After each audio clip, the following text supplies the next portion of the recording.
পদার্পণ করেছিলেন। মাত্র 12 বছরে সারা পৃথিবী 14 বার প্রদক্ষিণ করেছিলেন।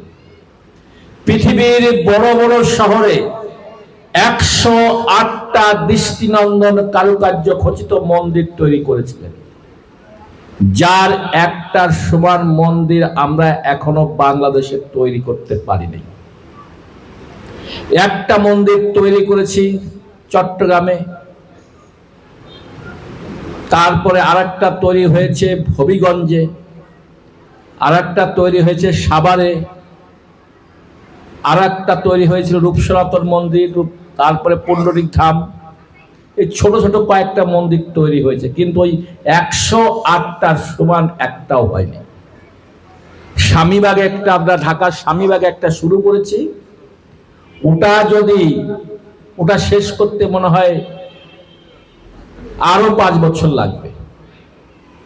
ছিল প্রভুপাদ 12 বছরে করেছিলেন 108টা, আর আমরা সারা বাংলাদেশের লোক মিলে 65 বছরে একটা যদি আমরা শেষ করতে পারি, তাহলে প্রভুপাদকে বলতে পারবো যে আমরাও একটা মন্দির তৈরি করে তোমাকে উপহার দিলাম।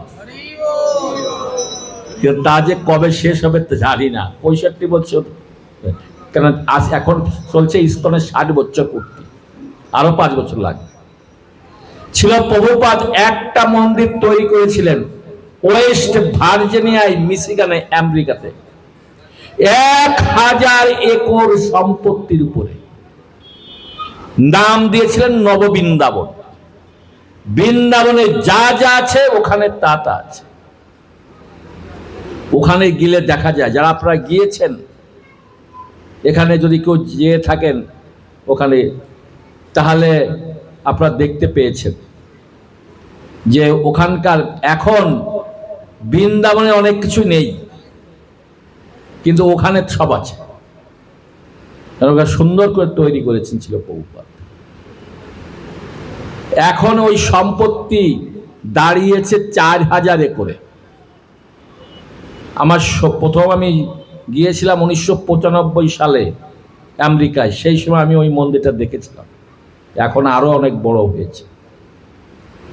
ছিল প্রভুপাদ, এই যে আমরা এই রথযাত্রা অনুষ্ঠান করছি, ছিল প্রভুপাদের রথযাত্রা অনুষ্ঠান শুরু করেছিলেন 1967 সালে সান ফ্রান্সিসকোতে।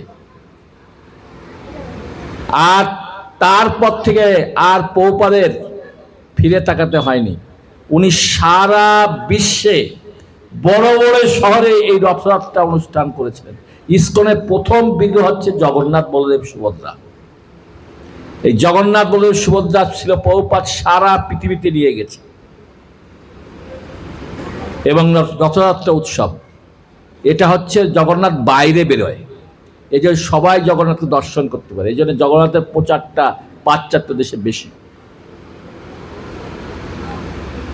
ছিল প্রভুপাদ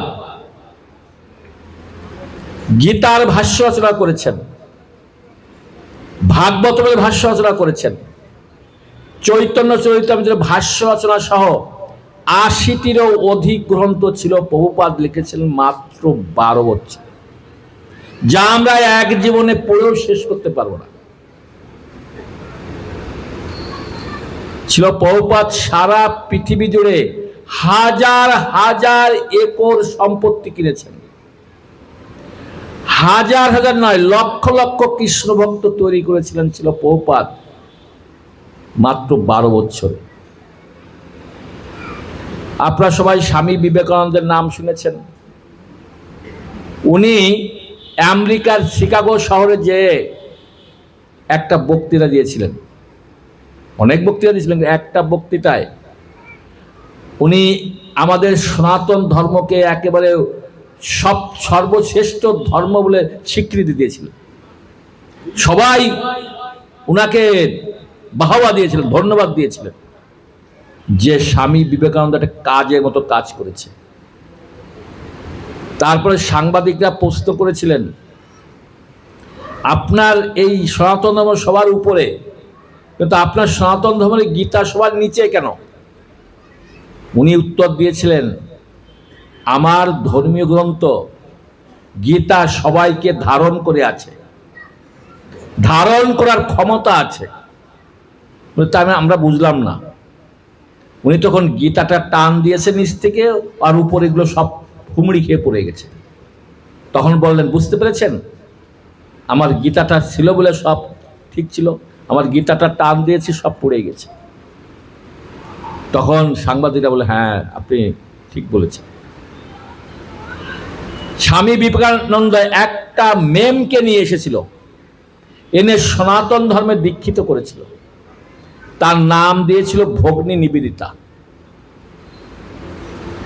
আমাদের অনেক গর্ব হয়েছে, বলতাম আমরা ছোট সময় পড়তাম আর গর্ব করে বলতাম, স্বামী বিবেকানন্দ একটা কাজের মতো কাজ করেছে, একজন মেমকে এনে সনাতন ধর্মে দীক্ষিত করেছে।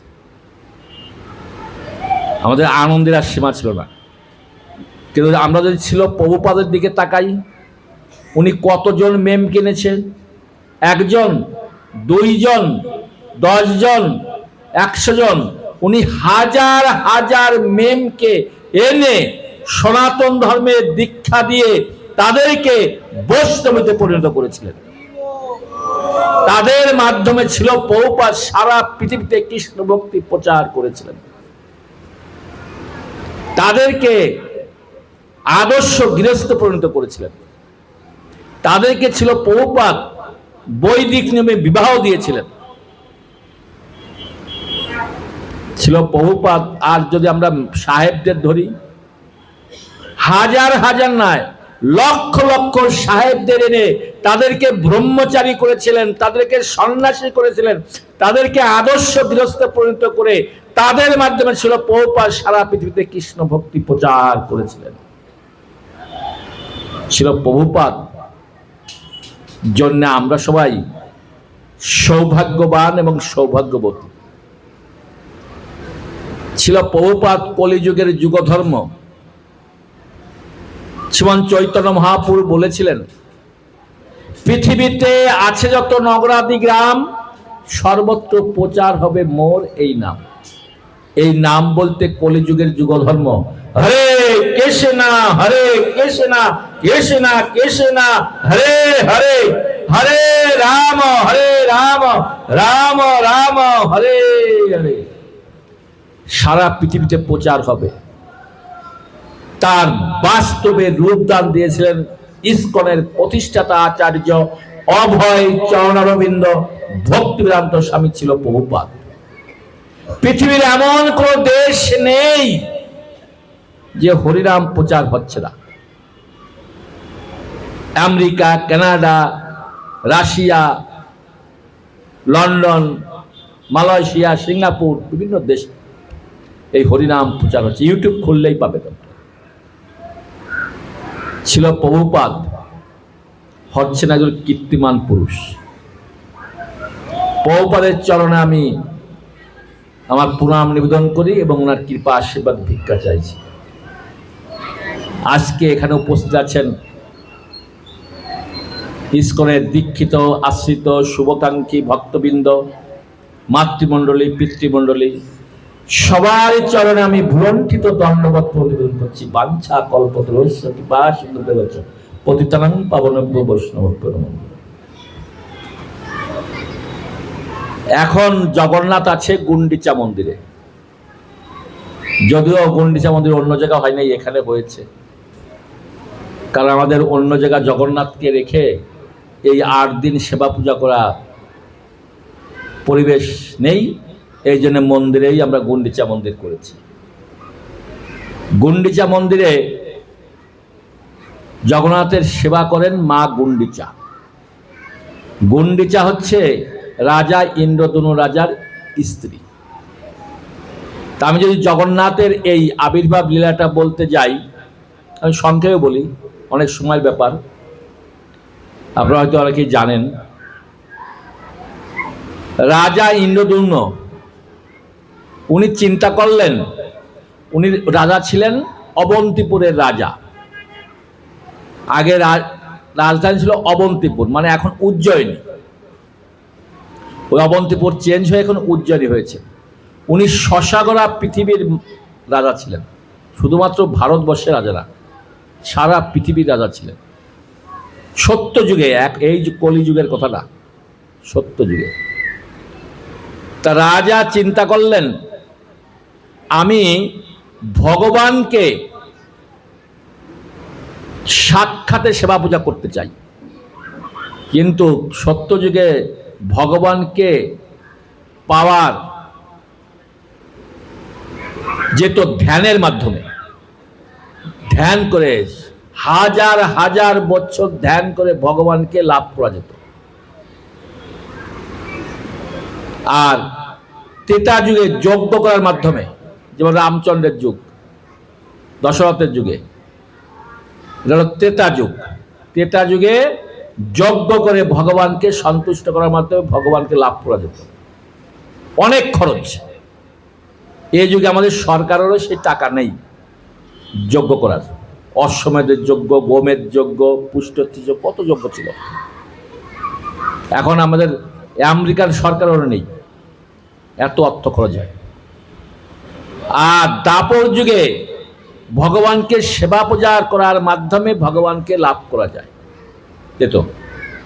আর কলিযুগে একেবারেই সহজ।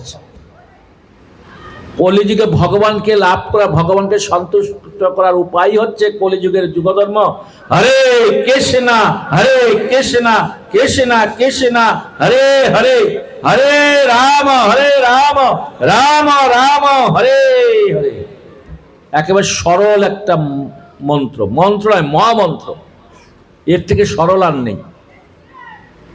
এই মন্ত্র জপ এবং কীর্তন করার মাধ্যমে ভগবানকে সন্তুষ্টি করা যায়।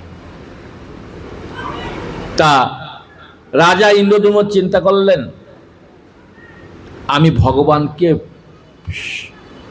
নিজে তার মূর্তি করে আমি তাকে সেবা করতে চাই, কিন্তু ভগবান কোথায় কে জানে? উনি জানেন না। উনি কি করলেন, উনার রাজ্যের সমস্ত বৈষ্ণব এবং ব্রাহ্মণদের, ঋষিদের নিমন্ত্রণ করলেন।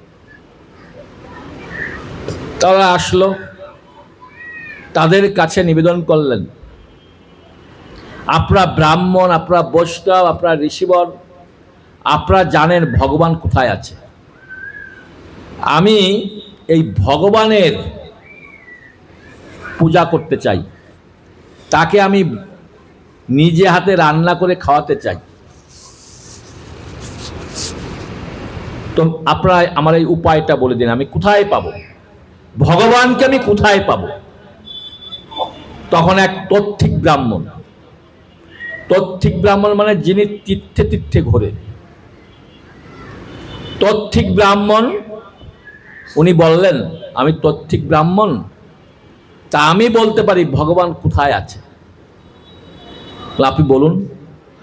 উনি বললেন ভগবান অবস্থান করছেন লবণ সমুদ্রের পাশে লীলাদ্রি পর্বতে। ভগবান নীল মাধব রূপে সেবিত হচ্ছে, আর তাকে সেবা করছে সবর রাজ বিশ্ব বসু। যদি আপনি লোকজন নিয়ে খোঁজ নিয়ে সেখানে যে নীলমাধবকে আনতে চান, তাহলে আপনি আনতে পারবেন। এই বলে ও অন্তর্হিত হয়ে গেল, ওই আর কোনো ওকে দেখতে পায়নি। রাজা পরে খোঁজ করলেন তাকে, যে নীলাদ্রি পর্বত কোথায় আর লবণ সমুদ্রটা কোথায়। কোনো ব্রাহ্মণ বলতে পারলেন না, বৈষ্ণবরা বলতে পারলেন না, তত্ত্বিক ব্রাহ্মণ নাই। তখন রাজা ভাবলেন আমার রাজ্যে অনেক লোক আছে, আমি সমস্ত লোককে পাঠিয়ে দেব রাজ্যের চারিদিকে। আমি নীলমাধবকে চাই, যে করে হোক, যত কষ্ট হোক না কেন, নীলমাধবের আমি খোঁজ চাই। রাজা চারিদিকে লোক পাঠালেন খোঁজ করতে, কোথায় লবণ সমুদ্র, কোথায় সেই নীলাদ্রি পর্বত। রাজা খোঁজ পাঠালেন। রাজার এক বিশ্বস্ত পুরোহিত ছিল, বিদ্যাপতি, অনেকে বলে পুরোহিত, অনেকে বলে মন্ত্রী, যাই হোক, সে ছিল ব্রাহ্মণ। বিদ্যাপতি ব্রাহ্মণ, রাজা খুব বিশ্বস্ত লোক। রাজা বলে, বিদ্যাপতি তুমিও যাও। বিদ্যাপতি রওনা দিলেন। চারিদিকে সমস্ত লোকজন ফিরে আসলো। সে নীল নলবণ সমুদ্র পায় না, লীলাদ্রি পর্বত পায় না, নীলমাধবকে খোঁজ করে পায়নি। কিন্তু বিদ্যাপতি মন্ত্রী ভাবলো যে আমি কি করে বলবো রাজাকে যে আমি নীলমাধবের সন্ধান পাই নাই। আমি রাজাকে এই কথা বলতে পারবো না। আমি নীলমাধবের খোঁজ করে যাব, যতদিন দেহে প্রাণ থাকে থাকবে, মারা গেলে চলে গেলাম, কিন্তু আমি রাজাকে যে বলতে পারবো না আমি নীলমাধবের সন্ধান পাইনি। সে খুঁজতে লাগলো। এক রাত সন্ধ্যার সময় হাঁটছে বনের ভিতর দিয়ে, ভাবছে সন্ধ্যা তো লেগে গেল, আমি যদি বনের ভিতরে থাকি আমাকে তো বাঘগুলোকে খেয়ে ফেলবে, এখানে কোনো লোকালয়ও দেখছি না। তখন দূরে উনি লক্ষ্য করলেন যে প্রদীপ জ্বলছে, টিপ টিপ করে অনেক প্রদীপ জ্বলছে। আগে ঘিত প্রদীপ জ্বালানো হতো বা তেল দিয়ে প্রদীপ জ্বালানো হতো, ইলেকট্রিসিটি ছিল না তখন। তখন ওই প্রদীপের আলো দেখে সেখানে গিয়েছে, যে দেখে শবরদের পল্লী, মানে যারা পশু শিকার করে খায়, সমাজের নিম্ন শ্রেণীর লোকদের আমরা বলি শবর। শবরদের মধ্যে সুইপার আমরা বলি, সুইপারের নিচেও শবররা, একেবারে নিচে। তাদেরও চারটে সম্প্রদায় আছে: পুলঙ্গ, পুলকস্ত, তারপরে শবর, তারপরে পুকাশা। এরা হচ্ছে সর্বনিম্ন জাতি। তা এই সুইপাররা ওদের শুইলে সুইপারদের স্নান করতে হয়। আমরা যেমন সুইপারদের স্পর্শ করলে আমাদের স্নান করতে হয়, আর তারা সুইপাররা ওদের শুইলে ওদের স্নান করতে হয়। তাহলে এত নিম্ন শ্রেণীর শবর পল্লী। সেখানে যে বিদ্যাপতি বলল, আমি ব্রাহ্মণ, আমি খুব অসুস্থ, আমার সেবার দরকার, আপনারা কি আমাকে পারবেন কয়েকদিনের জন্য আশ্রয় দিতে? শবররা বলল, আমাদের রাজা আছে, রাজা হচ্ছে বিশ্বাবসু, আপনি তার বাড়িতে যান, সে ব্যবস্থা করবে। তখন মন্ত্রী তার বাড়িতে গেল। তখন শবররাজ বলল, আপনি হচ্ছেন ব্রাহ্মণ আর আমরা হচ্ছি শবর, আমাদের হাতের সেবা আপনি গ্রহণ করবেন? বলে, দেখো আমি খুব পরিশ্রান্ত, আমি খুব অসুস্থ, তোমরা এই কথা বলো, তোমরা আমাকে সেবা করো, আমি তোমাদের সেবা পেতে চাই। তখন ঠিক আছে। সেই শবররাজ এবং তার কন্যা ললিতা ওই ব্রাহ্মণের এত সেবা করে, ব্রাহ্মণ সেবায় সন্তুষ্ট হয়ে যায় এবং ললিতাকে ভালোবেসে ফেলে। তখন ললিতাকে প্রস্তাব দেয়, আমি তোমাকে বিবাহ করতে চাই। ললিতা বলল, এটা সম্ভব নয়, আপনি হচ্ছেন বর্ণশ্রেষ্ঠ ব্রাহ্মণ আর আমি হচ্ছি একেবারে নিম্ন বর্ণের মেয়ে, এটা সম্ভব নয়। তারপরেও আপনি যেহেতু আমাকে ভালোবেসেছেন, আমিও আপনাকে ভালোবাসি, কিন্তু এটা আমি বলতে পারবো না আপনাকে আমি বিবাহ করব।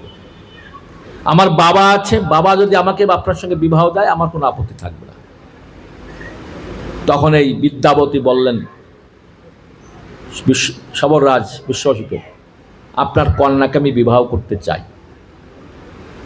বলে, এ কি কথা, তুমি হচ্ছে বর্ণশ্রেষ্ঠ ব্রাহ্মণ আর আমি হচ্ছে একবার নিম্ন বর্ণের মেয়ে, আমার এটা সম্ভব নয়।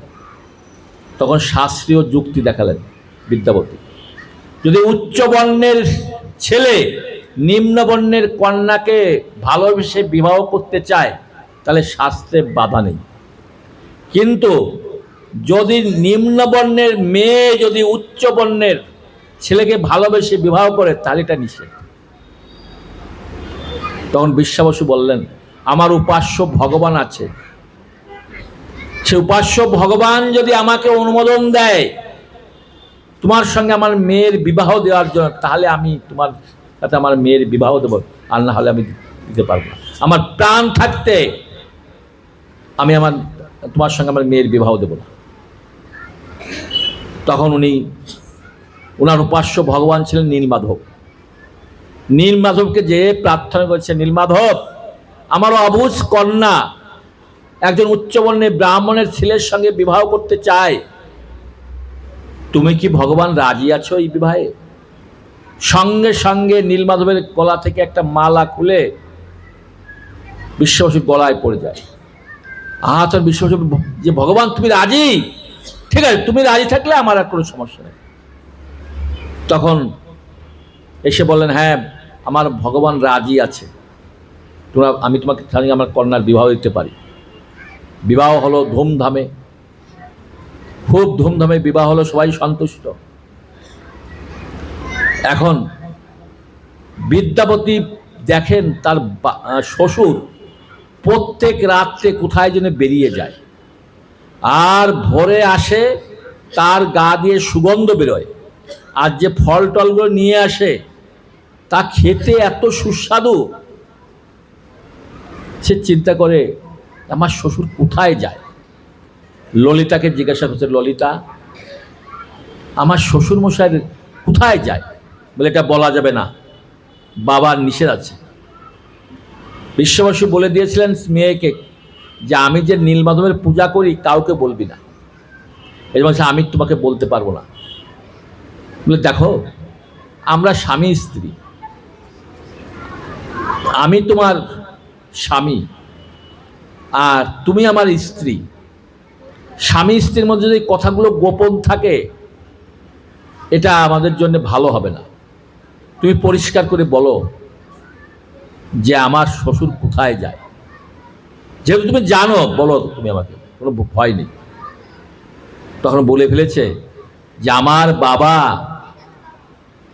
বিশ্ববসু নীলমাধবের পূজা করে।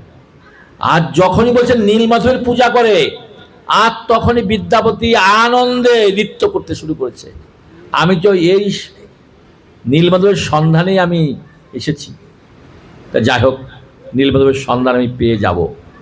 যে তোমার শ্বশুর পূজা করে তাহলে আমাকে নিয়ে যাবে যে করেই হোক। পরে ললিতাকে বলছে, ললিতা, আমার নীলমাধবকে দেখার খুব শখ, তুমি তোমার বাবাকে বলো আমাকে যেন নীলমাধবকে দর্শন করান। বলে, আমি বলতে পারবো না। বলো না, বলে দেখো। বাবাকে বলেছে, বাবা তোমার জামাই নীলমাধবকে দর্শন করতে চায়। হ্যাঁ, তুই কেন তোর জামাইকে বলেছিস নীলমাধবের কথা? আমি নিষেধ করছি না। বাবা, আমি হচ্ছি সহধর্মিণী, আমার স্বামী খুব ভালো এবং আমাকে খুব ভালোবাসে, তা আমি সত্যটা কি করে গোপন রাখবো? আমি যদি জানি তুমি নীলমাধব সেবা পূজা করো, এই জন্য আমি বলে দিয়েছি। এ যদি অপরাধ হয়ে থাকে বাবা আমাকে ক্ষমা করো। ঠিক আছে, তুই যেহেতু বলছিস, আমি নীলমাধবের কাছে পারমিশন নিয়ে দেখি, যদি নীলমাধব বলে জামাইকে নিয়ে যাচ্ছে তাই যাব। বিশ্ববসু সেই নীলমাধবের পূজা করতেছে, বলে, নীলমাধব, আমার অভূত জামাই তোমাকে দর্শন করতে চায়, আমি কি আমার জামাইকে নিয়ে আসব? আমি চোখ বন্ধ করে নিয়ে আসব, কাপড় দিয়ে চোখ বন্ধ করে নিয়ে আসবো, তোমার এখানে এনে খুলবো, আবার বন্ধ করে আমি তোমার নিয়ে চলে যাব। আচ্ছা, পরে আর না আসতে পারে। তখন নীলমাধবের গলা থেকে একটা মালা খুলে এসে বিশ্ববসুর গলায় পড়েছে, আর সঙ্গে সঙ্গে বিশ্ববসু বলে, হ্যাঁ তুমি রাজি, ঠিক আছে আমি নিয়ে আসবো, কিন্তু আমি চোখ বেঁধে নিয়ে আসবো, কিন্তু যাতে ও পরে আর খুঁজে না বের করতে পারে। এইভাবে এসে বাড়িতে এসে বলছেন ললিতাকে, ললিতা, আমার নীলমাধব রাজি হয়েছে, কিন্তু ওকে আমি চোখ বেঁধে নিয়ে যাব। যখন চোখ বেঁধেছে, আর এদিকে বিদ্যাপতি বলছেন ললিতাকে, আমাকে একটু সরিষা দেবে। সরিষা দিয়ে কী করবে? না, আমি সরিষা দিয়ে নীলমাধবের পূজা করব।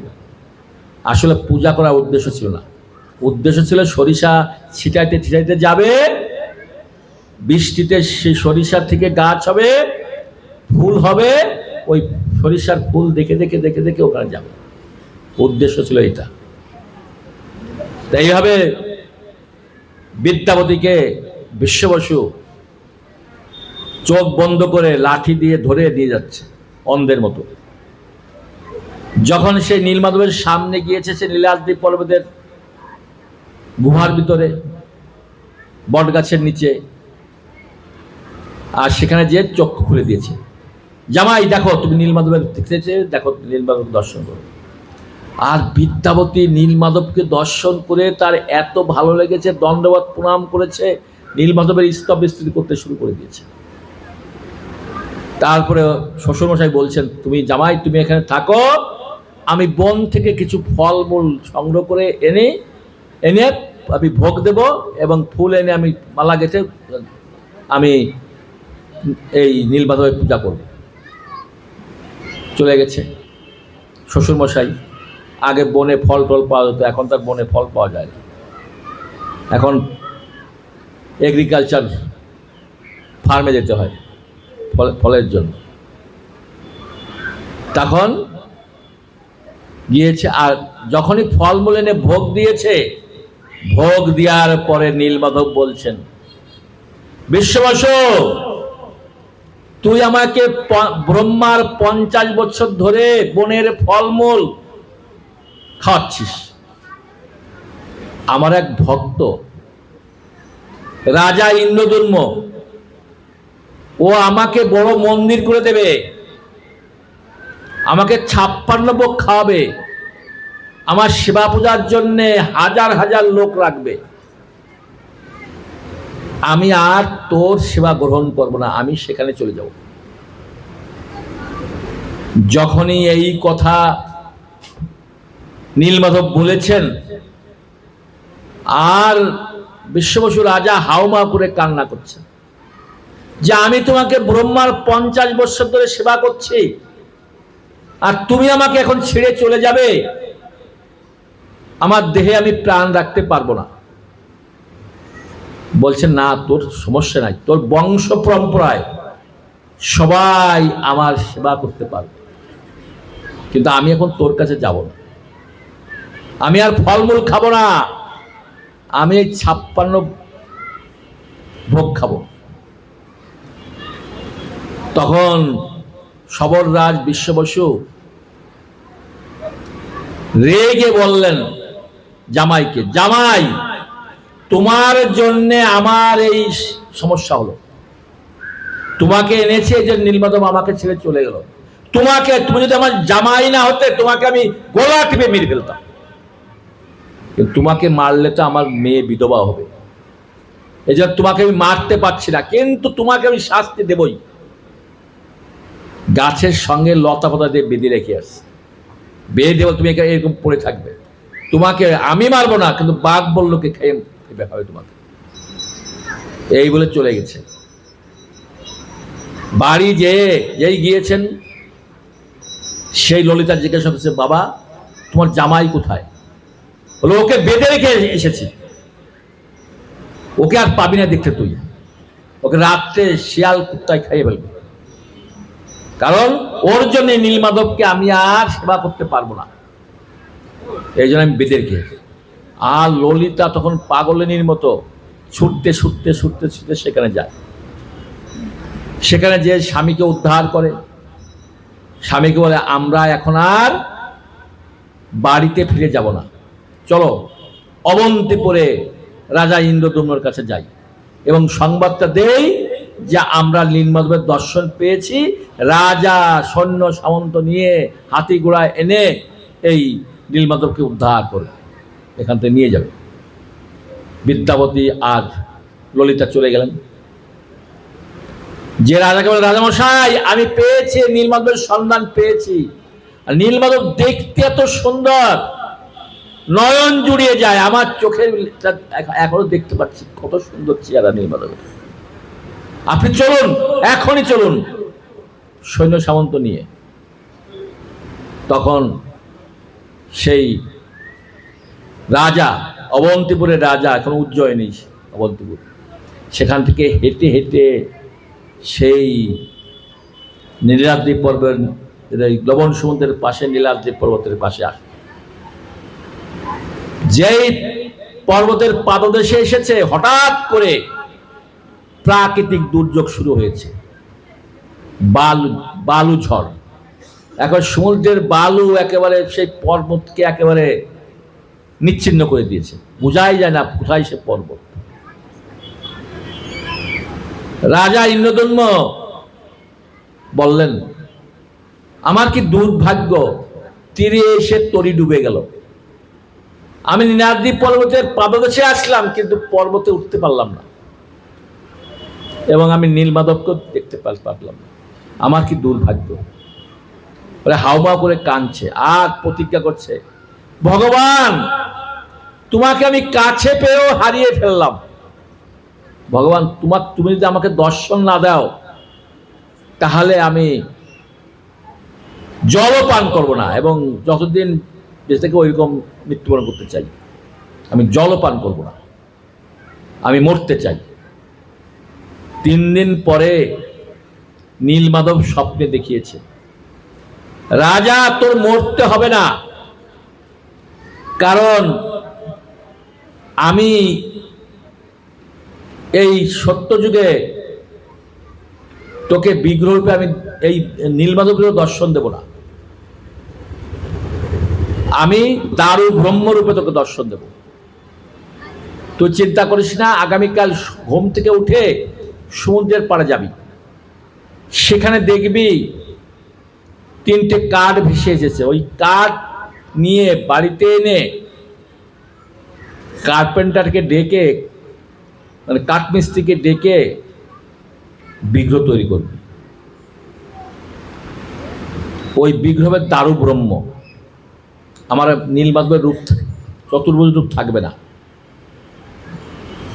তখন রাজা সন্তুষ্ট হলেন। ঘুম থেকে উঠে সকালে যেয়ে দেখে 3টে কাঠ ভেসে এসেছে, কিন্তু কাঠ তুলতে যায়, তুলতে পারে না। এমনকি হাতি দিয়ে টানতে চাইছে, তাও পারে না।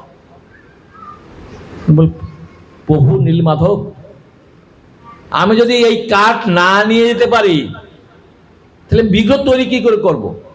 বলে, তো চিন্তা করতে হবে না, স্বপ্নে দেখিয়েছেন, তো চিন্তা করতে হবে না। বিশ্বভূষণ রাজা তার জামাই বিদ্যাপতিকে নিয়ে আয়, এবার 2জন কাঠ, জামাই শ্বশুর কাঠ কাঁধে করে নিয়ে আসবে, তারপরে মিস্ত্রি দিয়ে তুই বিগ্রহ তৈরি করবি। তাই নিয়ে আসলো বিশ্ববসু এবং বিদ্যাপতিকে নিয়ে এসে কাঠ তারা কাঁধে করে নিয়ে আসলো। তুলার মতো ভারী, এত হালকা। এখন মিস্ত্রি ডাকছে, যে কাঠ মিস্ত্রি আসে সে হাতুড় পাটাল দিয়ে খোদাই করতে যায়, হাতুড় পাটাল ভেঙে যায়।